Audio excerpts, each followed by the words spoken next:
Baik, bismillahirrahmanirrahim. Assalamualaikum warahmatullahi wabarakatuh.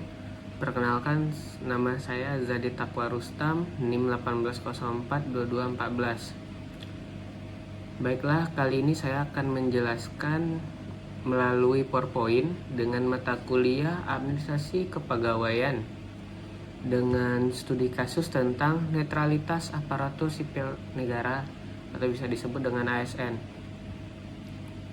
Baik, saya mengambil contoh dari video sebelumnya.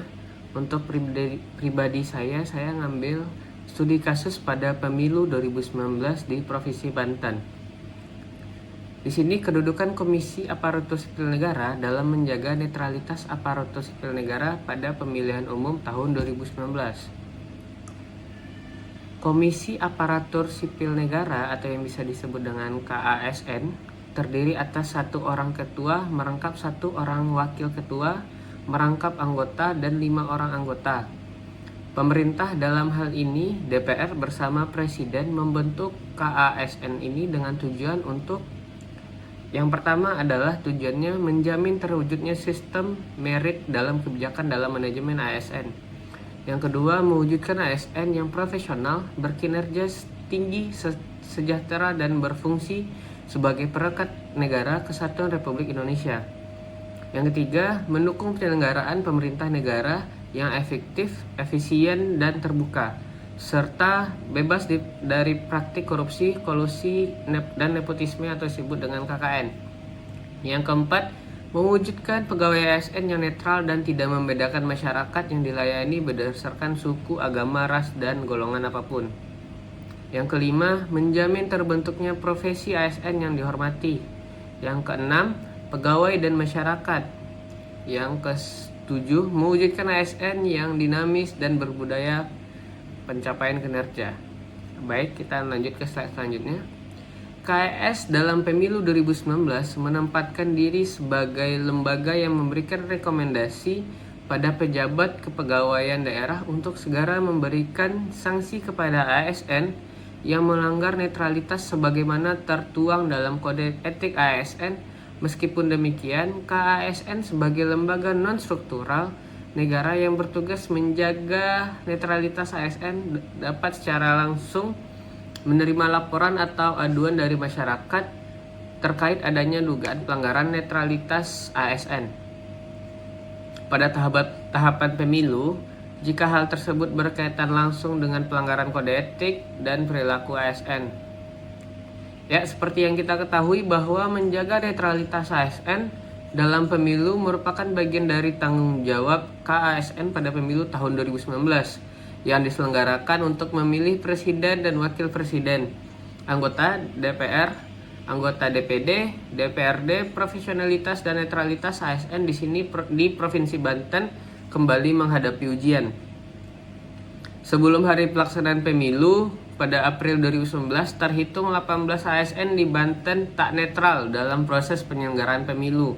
Dengan rincian 2 orang berasal dari lingkungan pemerintahan Kota Cilegon, 6 orang dari Kabupaten Serang, 4 orang dari Pandeglang, dan 8 orang dari pemerintahan Kota Tangerang Selatan. Mayoritas dari 18 kasus tersebut melakukan pelanggaran indisipliner dengan melanggar kode etik dan kode perilaku sebagaimana telah diatur dalam peraturan perundang-undangan yang berlaku. Baik, kita lanjut ke slide selanjutnya.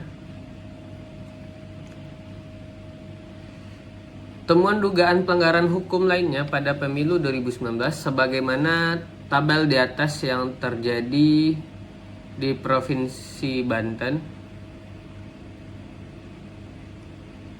Hasil dari proses penanganan pelanggaran banyak merekomendasikan kepada pemerintah daerah atau kepala daerah. 24 direkomendasikan kepada Kepala Badan Kepegawaian Daerah atau disebut BKD dari KASN. Temuan dugaan pelanggaran hukum lainnya pada pemilu 2019 di Bawaslu Kabupaten atau Kota Seprovinsi Banten banyak terjadi di tahapan masa kampanye. Terlapor pada temuan pelanggaran hukum lainnya oleh Bawaslu Provinsi Banten dan Bawaslu Kabupaten Kota didominasi 24 temuan adalah aparatur sipil negara. Salah satu contoh kasusnya Tidak netralnya ASN ketika pelaksanaan pemilu 2019 di Provinsi Banten adalah kasus yang ditangani Bawaslu Provinsi Banten setelah melakukan supervisi dan pendampingan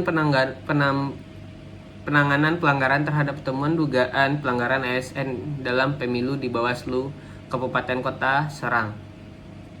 Temuan dugaan pelanggaran netralitas ASN adalah pelanggaran yang dilakukan oleh SY Kemenak Kabupaten Serang pada tanggal 12 Februari 2019 dan telah diregister dengan nomor 02/TM/PL/PP Kabupaten 11.07/11/2019 yang ditemukan oleh KA dengan peristiwa dugaan pelanggaran tersebut.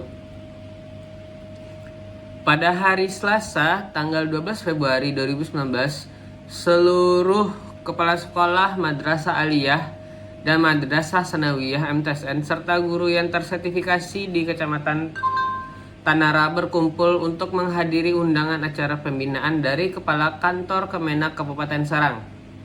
Acara tersebut diadakan di Madrasah Sanawiyah, Desa Padaleman Di akhir acara, Oknum Kemenak Kabupaten Serang diduga mengarahkan peserta undangan pembinaan untuk memilih salah satu calon anggota DPRD Provinsi Banten dari Partai Persatuan Pembangunan dengan menunjuk contoh surat suara yang tertera nama salah satu tokoh calon anggota DPRD Provinsi Banten. Berdasarkan klarifikasi terhadap saksi-saksi, pelapor dan terlapor, kemudian dilakukanlah kajian oleh Bawaslu Kabupaten Serang.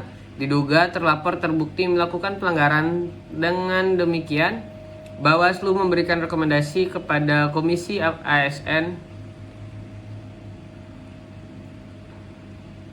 Contoh kasus di atas adalah salah satu pelanggaran yang dilakukan oleh Oknum ASN Kementerian Agama Kabupaten Serang yang melanggar pasal 4 angka 12 Peraturan Pemerintah Republik Indonesia Nomor 53 Tahun 2010 tentang disiplinnya pegawai negeri sipil yang isinya melarang ASN untuk menggunakan fasilitas negara yang dalam hal kegiatan atau agenda instansinya demi mempromosikan salah satu kontestan pemilu. Fenomena keterlibatan ASN dalam serangkaian kegiatan kampanye dan sosialisasi untuk memenangkan petahana peserta pemilihan kepala daerah di berbagai daerah juga mengindikasi bahwa peraturan perundang-undangan terkait netralitas ASN belum ditegakkan untuk mencegah penyelewengan pada birokrasi ini.